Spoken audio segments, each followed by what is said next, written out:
amazingly show to life. We have key makeup artist Erin Marie.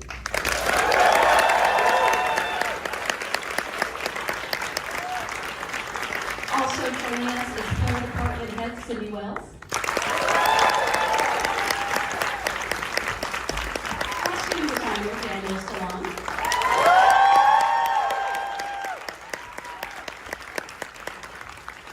I'm only going to list some of her jobs, but they include creator, showrunner, director, executive producer Jack Schaefer.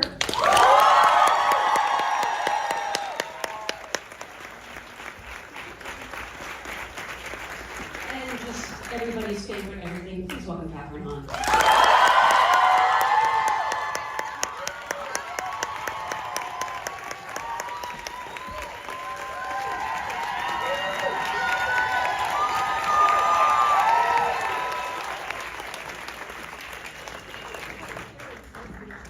I like to think that happens everywhere you go. Like you're going to Starbucks and everybody leaves up and it's like, it's her! Yeah. It's a body. I know. It's very sweet. You do it. Well, again, congratulations on a fantastic series. Before we get into it, I actually love to go back to the very beginning. And I always ask people, what was your first job in this business? The first thing you wrote, the first thing that, you get makeup on, whether you want people to look at that credit or not. Well, in that case, probably something in the world of a Christmas movie for Lifetime, or I'm on one of those fun ones that's probably still played to this day. I've been about almost 20 years, and I'm pretty sure they'll rerun it every once in a while. And I'm sure I've seen it. And sadly, I think a lot of people have.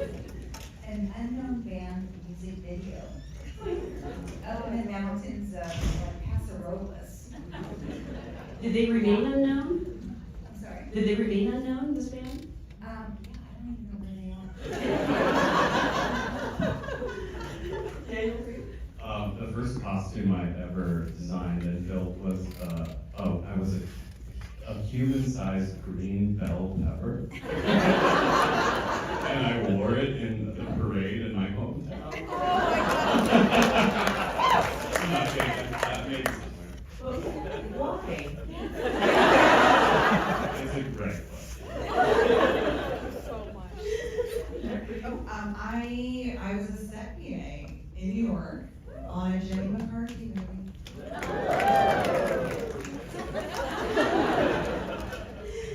This is such an awesome question. I don't even know any of you guys those answers. I was on a show in Cleveland, Ohio called Hickory Hideout, and it was it was me and two puppets, Nutso and Shirley Squirrely, and it was shot at our local NBC affiliate, and we would go ask know-it-owl just questions about like know-it-all. Yeah, it was an owl, so we would knock on the tree. It's called Hickory Hideout. So If anyway. you really do know about this and you have video, put it online immediately. Yeah, do you really know about it? Amazing.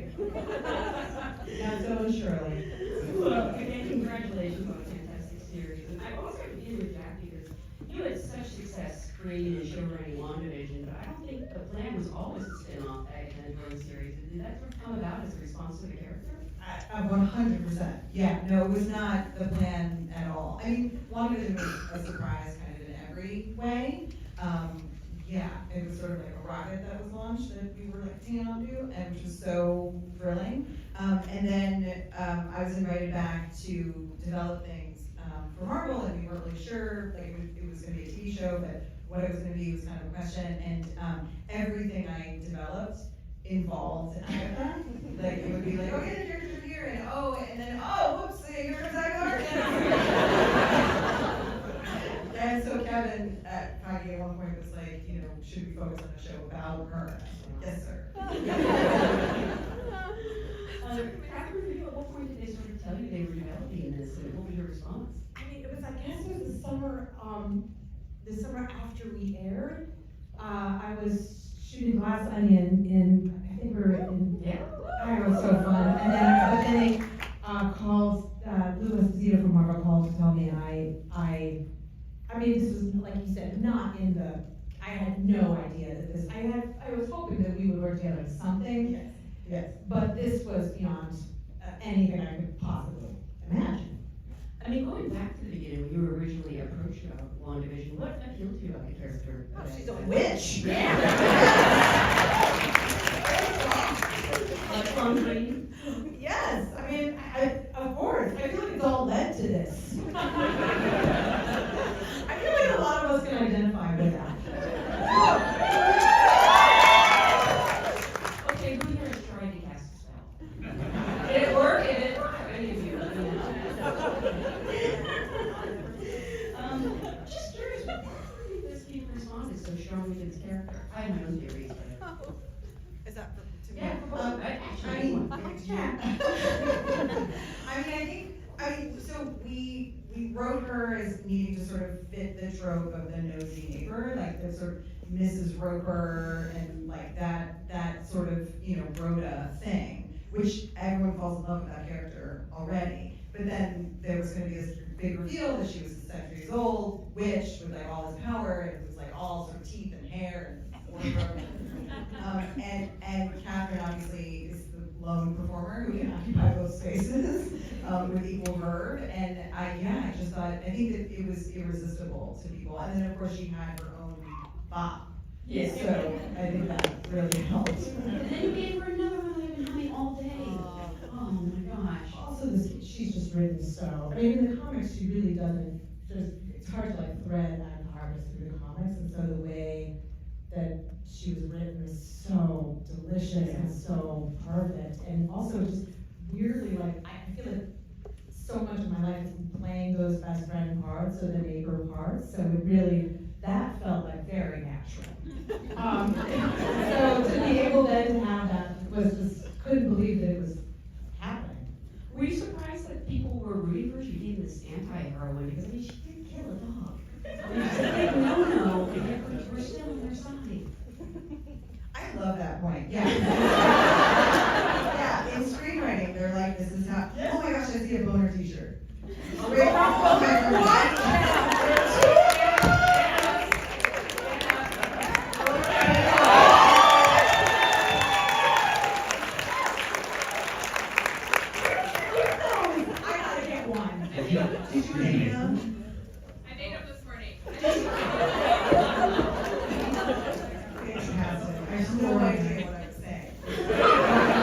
You guys, pitch a tent is all Jack Shoes. He's actually Megan Thee Stallion. Oh, yeah, you're right. He's Megan Thee Stallion. But yes, yeah.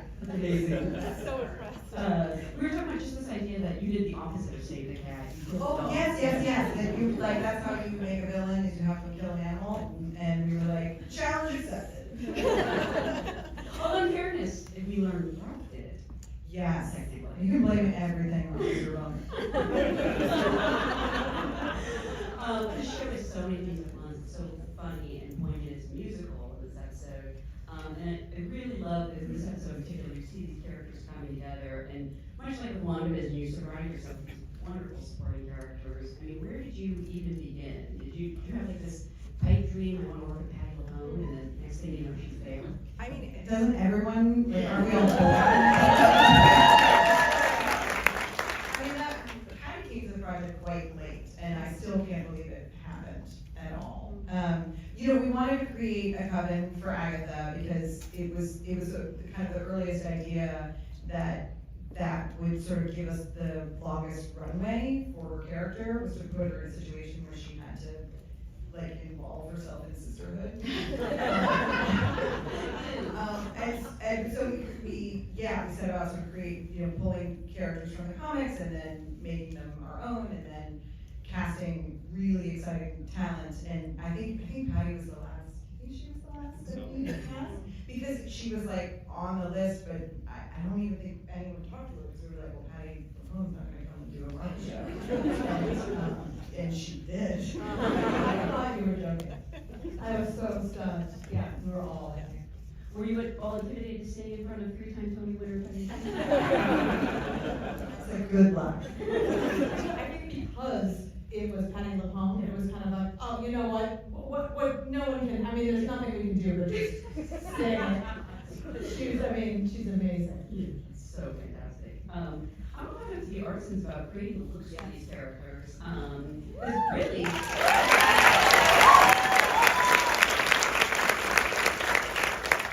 And what were some of those initial conversations you had with Jack about, you know, how you wanted this show to look? The fact that, I mean, did you realize you were going to be creating basically new looks for every episode? That we did know. That we did know, yeah. That we did know. But it was, very interesting to actually be in that process, because it would start little with just me, and unfortunately who's not here, Vasilios or Aaron, and we would start small, and then we'd incorporate Daniel, and then we'd incorporate Jack, and of course Kathryn's always on board with everything. So it just sort of magnified from there, you know. What was, you know, was there anything that you were concerned about, like Amy Kathryn Green, for example, in The Wicked Witch? Was that something that you looked at as a challenge, like it would be fun, or was that a day on the call sheet you sort of dreaded? I will say, actually, the green paint thankfully came from our special effects makeup artist. So we were actually very relieved to not have to do that ourselves. Because there's always a lot of concern with transferring onto the beautiful wardrobe. Will it stay? Will it, you know, what's it gonna do throughout the day? They came up with a perfect combination of a green paint that stayed well and endured, you know, any movement and all that kind of stuff. Seal So, every pore. you know, it's special because this team has been together since WandaVision, so they really, I feel like Agatha is such a group effort. Like I feel, and all this, make them cry, because there's so much, there's so much art in that creation, and I couldn't do it without, and then she would exist without any of it. Well, and it feels like a little bit, we were sort of like babies on one division, and then on Agatha, we really spread out. And I'm gonna make Daniel tell, about his pitch, because, he won the job with like his first 4 sentences of his pitch. Can you talk about what you told us? Yes, of course. I read Jack's outline, and it was very thorough. Like there was so much of the show that we see now was in the original outline, which is wild. If any of you are writers, you understand how crazy that is. And also Kathryn's voice was just right there. And I so deeply related to the character of Teen and Billy because, like, you know, I'm a queer person and I grew up, you know, raised by a bunch of witchy artist women. And I just like, I work in the costume department and I like collaborate with women all day long, in and out, and that is my coven. And so I was like, oh, I know exactly what this kid went through and is going through, and I can tell this story down to every detail. And they were just like, you know, you were playing your best Oh poker my gosh, face. yeah, it was Mary Lovatos and me, and he said all of that, and like, I was like, he's fired. And she was like, yeah, I know. And then he proceeded to like show us like the lookbook and his concepts, which you should talk about, but we were just like, yeah, we can move on because we know that's what's happening.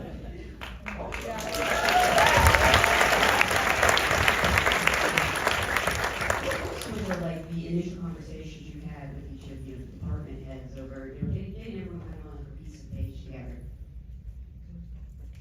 Yeah, actually, like the Agatha's Code, which is a vehicle. Yeah, the code was the first thing that I designed. And I came to my initial pitch meeting with that idea, because I was like, she needs to have something that she can use as a tool that is both protective and also has flair and you know, is like a tailored garment that gives the mask and the skirt is the femme, and you know, it needs to be all of the complexities that Agatha is. And it also needs to be something that we would believe she would put on to go on this journey, even though she knows it's a sham. She expects it to be a sham. You know, so it was like, it had all these requirements. And that garment sort of was like the first thing that I shut my eyes and it just swam right in. And it took a minute to figure it out, but we had an incredible coven of witches that did that. And in your initial like lookbook, my memory is there were like women in wartime wearing men's uniforms, right? Yeah, there was women, exactly, Sort of women in that theory, mass yeah. and the utility of it, like, it was so hot.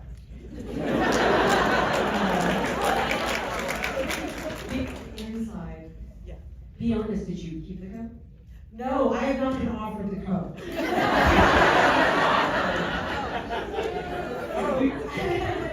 Love that Anna Boner t-shirt. No, yeah, we went really hard on this show because I think I was proving something to myself, my team was proving something to me, but we were trying to prove those We things. had so much to prove. We had a lot. And so I was like, we must design a complicated lining that no one might ever see. It's like, if Kathryn is the only one that will see it, that will be worth it. And that is true. I believe that as a costume designer. It's like you have to do things that are only for the cast and crew, and there's other things that probably, are not. But you made spells in the clothes, like you felt it, like there were, like in the lining, we talked about her being a crow, like having that image, like of the shoulders, and the lining of it is literally like a murder of crows, if you look at it, then they fall into these rooms, it's like the stuff you just don't even, like the tarot cards on Lilia's jacket that end up foreshadowing, like the detail, I mean, also Lady Death's Rio to the death, like that's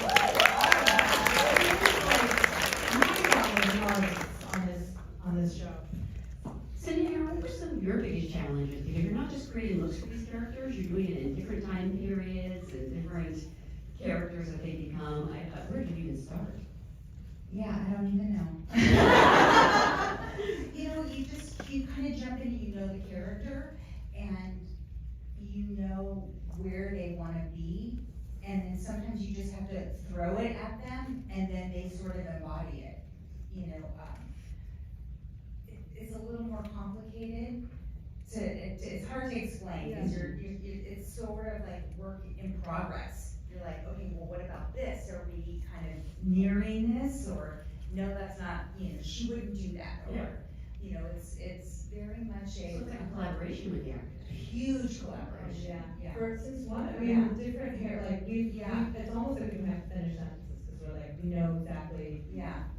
I can look at something and be like, no, she's not gonna go for it. It's not where the character is, it's not what she would do, and then she would say something to me, and I'm like, yes, that's what I was thinking. Right where I was thinking. What was the hardest look for you? I'm gonna say the road. The road.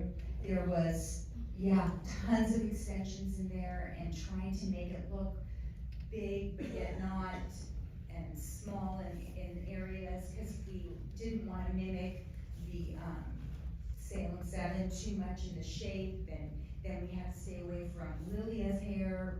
So it was a little more challenging. She got so muddy. And she got so. What do we call it, the stages of, it would be like, what did we call it? It was like, what Degradation. It was like. Bedraggled. I have like a particular weird kink about like making women like dirtier and dirtier. And then emerging stronger and like most of my scripts do that. Aaron, for you, what were some of the bigger challenges that you had to face? The road. Honestly, the road, actually, because we started everybody, when they appeared on the road, they started in their ultimate wish look. So they appear in their most powerful forms, And then as the story goes on and they go through their trials and they go through things on the road as well, they get bedraggled. And we had to remember kind of where they left off and where we picked them back up once they entered and left a trial. So there was a little bit of, just a lot of continuity to kind of keep track of as far as, how much dirt was on them before, and we're coming back to that dirt, but now we're going even dirtier. Now I know why.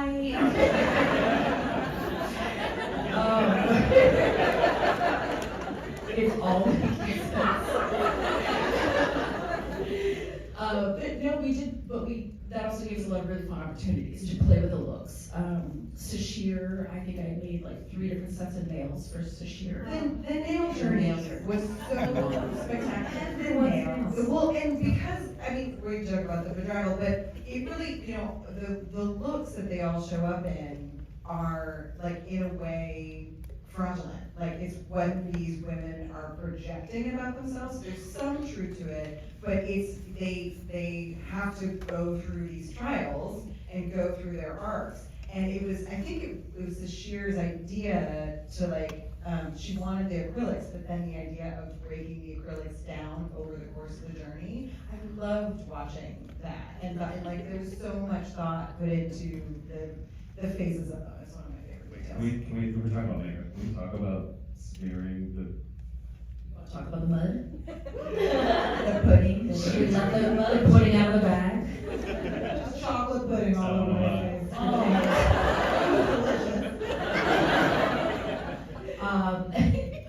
Yes, when we saw the vats that the effects department was making, they were vats of the mud that was going to be used on the road that the witches get thrown into by Billy. You know, I stared at it and I said, well, they're going to be in these makeup looks for about 3 days, and it's going to be everywhere. So I don't want to run the risk of it going in the mouth or in the eye or anything like that. Granted, it wasn't like the worst chemical makeup, but still. So I kept staring at it, and I finally went, chocolate pudding. I just like chocolate pudding. And so we sent somebody out and bought as much chocolate pudding at the local Walmart that we could get our hands on, and mixed it until we were happy with the way it looked, and apologized to all the actors, and said, well, cover your chocolate pudding. And it was a surprising match. It matched the bats perfectly. It really did. That was the best part about it, actually. And this smelled great. Would it be okay to talk about the day that we had to do all the changes in that one day? When we had to. Jack was directing, which was the best.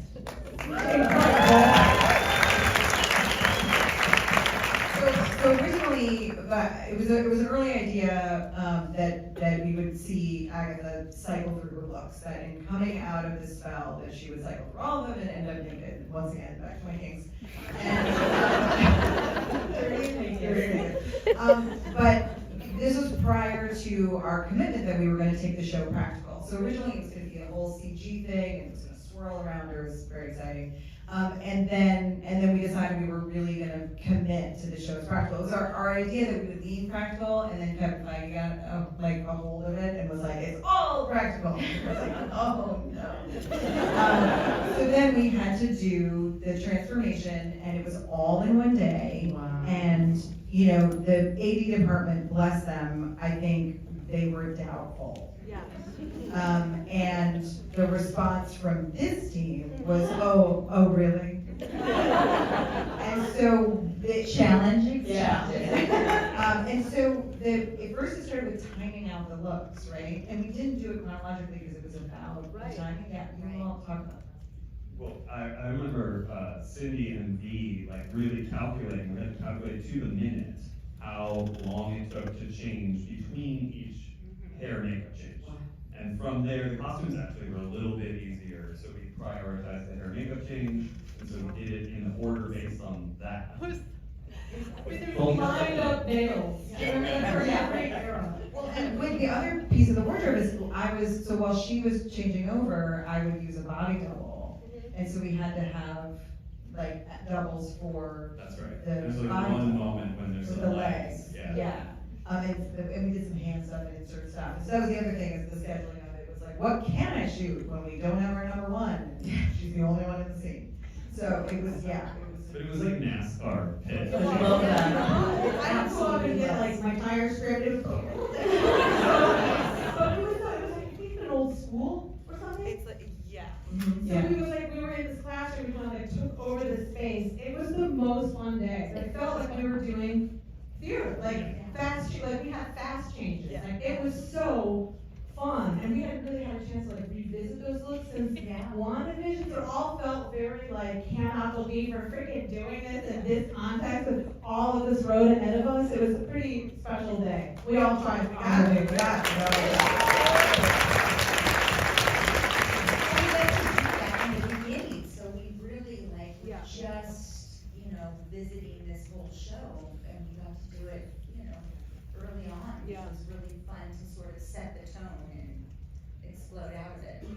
I think it really helped establish the teamwork between our departments as well, because Kathryn, you were amazing, you would just walk in and freeze. And then, the rest of us, I was on nails, Vasilios was doing Kathryn's makeup, Cindy was on hair, Daniel was, it really helped us in a way to actually kind of get our own dance down as to how we manage things sometimes on the fly if we had to.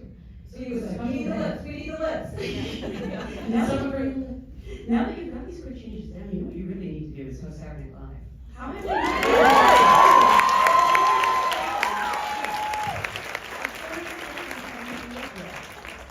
Listen, from this room to Lauren's ears.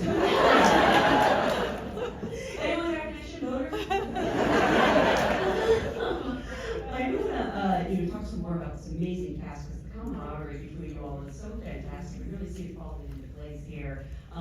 Was it as fun as it looks? Especially like I'm thinking specifically. I thought you were going to say the challenging scene was when they all started looking like they had bad plastic surgery. I bet you were just standing around laughing. Oh, yeah. I mean, what's interesting about this is because, Agatha is a lone witch. So I spent a lot of time in this kind of like solitary or little stuff, but it was very difficult too for Kathryn because also each one of these actors is like a tight, it was like, there were feelings like we were just giants. Like each one of them, of this group is like so incredibly powerful and specific. So it just made coming to work every day like just so heightened and like vibrating because we knew we were going to be just challenged by each other. And it was, I worship every member of this cast. I just think they're extraordinary. Did you know that she and Audrey were going to have such amazing chemistry, or was that I didn't know the extent of it. I was surprised. Audrey took the job because she wanted to work with you. I could tell she was excited. But then that first day, I was like, oh, I don't have to do anything. I can leave. And it was so amazing. Yeah, it was. We didn't really talk about it. It was just, we're friends. Like, we did Parks and Rec, but we really didn't but we didn't really, we kind of passed each other in the hallways in that show. We didn't really have anything. So this was like, I think it was because of that history, but because we didn't really talk about this really, it just kind of was there. Yeah. Yeah, and just kept getting more and more like, it was really fun to be a part of that. I mean, I remember watching on monitor. I was like, oh, cool. We get to put the two of them on camera together. It was the fight. I think maybe we shot that earlier. And and I was like, oh. There's choices being made. There's an audience for this.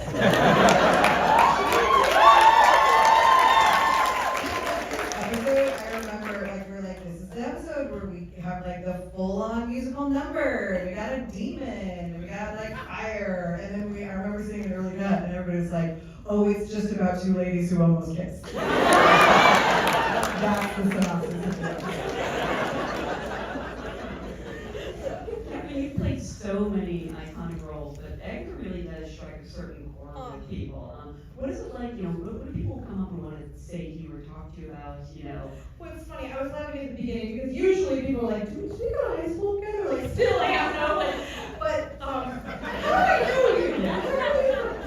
But I am so in love with Agatha Harkness. I love her, and I want to protect her so fiercely. And she also intimidates me, and she's there's parts of her that are so aspirational and kind of scary, which I just love her so much. So I don't know, when I hear about it, it's always in the context, I think, of, just being, there's not good or bad. Yeah. Like, I think people like respond to that, like that line, amazing line, can't be bad or good, bad and good at the same time. It's like, you kind of can be. But I think that it's kind of that like messy middle that maybe people respond to, and also, she's funny. Yeah. Yeah. Thanks to this amazing writer. So like, I think that is also helpful, but I love her. Did you have a favorite look out of all the things they created for you?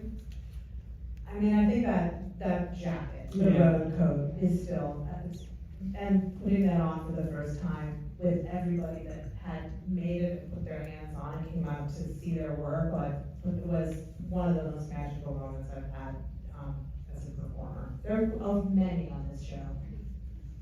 That was pretty I mean, you special. pull off the 70s really nicely. Ooh, I love the 70s. For each of you, did you have a favorite era or moment?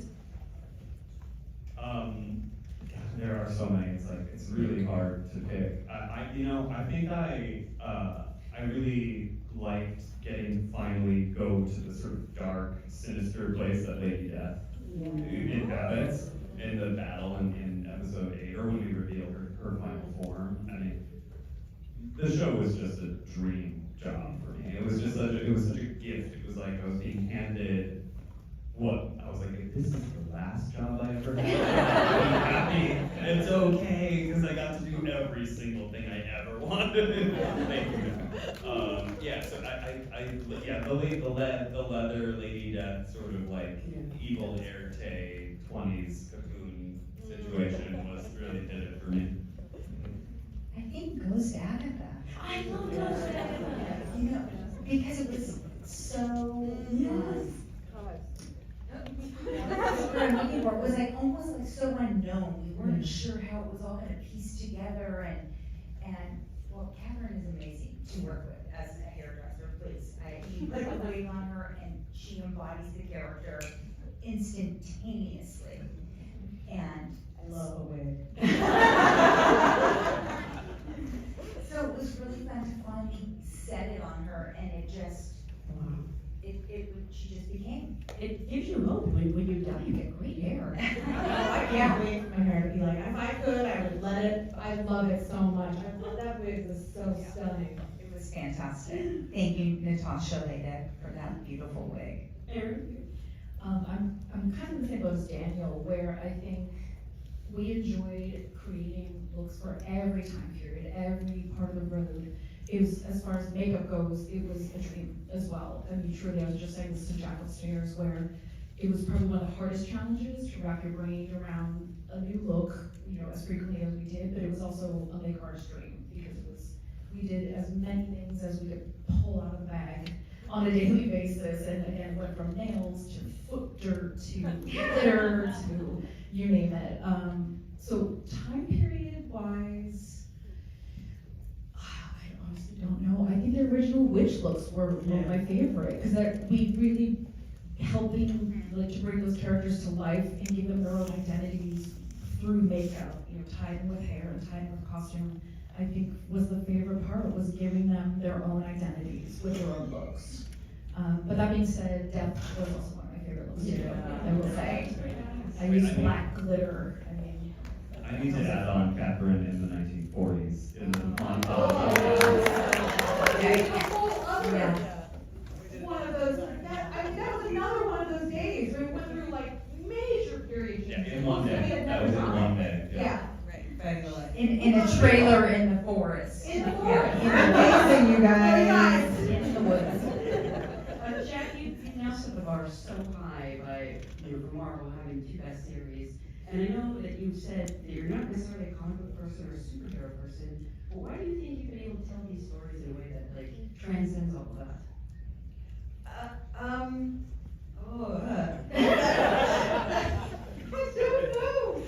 don't know. I don't know. I mean, I've always been a genre person.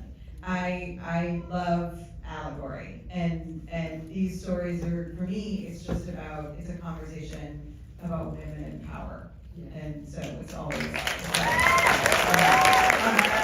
can just take a moment and say hi to you. This is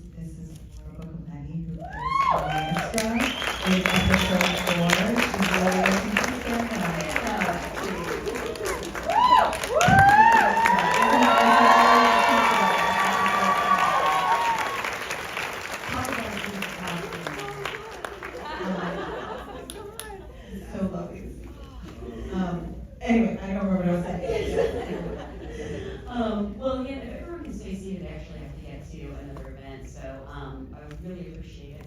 I do want to remind everyone that all the episodes are streaming now on Disney Plus. You watch them again and again, which is really fun, as you learn from this one, you pick up so many Easter eggs. So many keeping secrets. I am. But you know, I'm sorry, but so many times now, even after doing it, there's these things that I'm picking up on that I didn't even realize were embedded in it. Like, I just found out about the bell.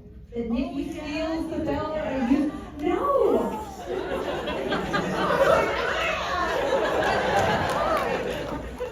Wait, explain to people who might not. The bell that Agatha uses in episode 2 that she rings for, episode 2 she rings for the coven is the bell that Nikki steals. The Nikki steals. Yeah. So you all know it. Yeah.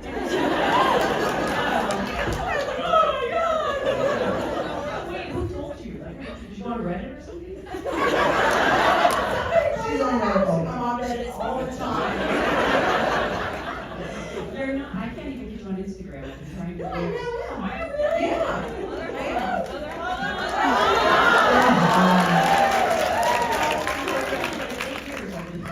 I know. My daughter finally broke me.